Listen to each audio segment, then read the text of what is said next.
साताऱ्यातील महिला डॉक्टरच्या आत्महत्या प्रकरणी प्रशांत बनकरला पुण्यातून अटक. आरोपी पीएसआय गोपाल बदनेचं शेवटचं लोकेशन पंढरपूर असल्याची माहिती.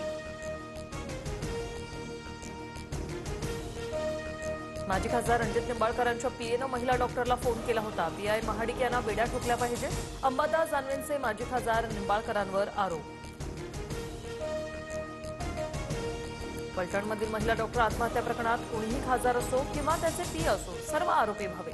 सगळे आरोपी फासावर लटकले पाहिजे, सुरेश धस यांची मागणी. फडणवीसांचं लक्ष पूर्ण राजकारणाकडे. असंवेदनशीलपणे गृह खात्याचा कारभार सुरू. फलटण डॉक्टर महिलेच्या आत्महत्येनंतर संजय राऊतांची टीका.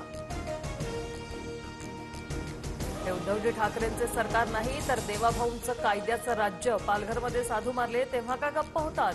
नवनाथ बन यांचा राऊतांना सवाल. महिला डॉक्टर आत्महत्या प्रकरणाची एसआयटी मार्फत चौकशी करा, दोषींवर कठोर कारवाई व्हावी. बबनराव तायवाडेंची मुख्यमंत्र्यांकडे मागणी. दिल्ली दौऱ्यात उपमुख्यमंत्री शिंदे वरिष्ठ नेत्यांना भेटणार. महायुतीत एकमेकांवर होणाऱ्या टीकांबाबत चर्चा करणार. टीका टाळून एकजुटीनं काम करावं, शिंदेंचं मत. सूत्रांची माहिती.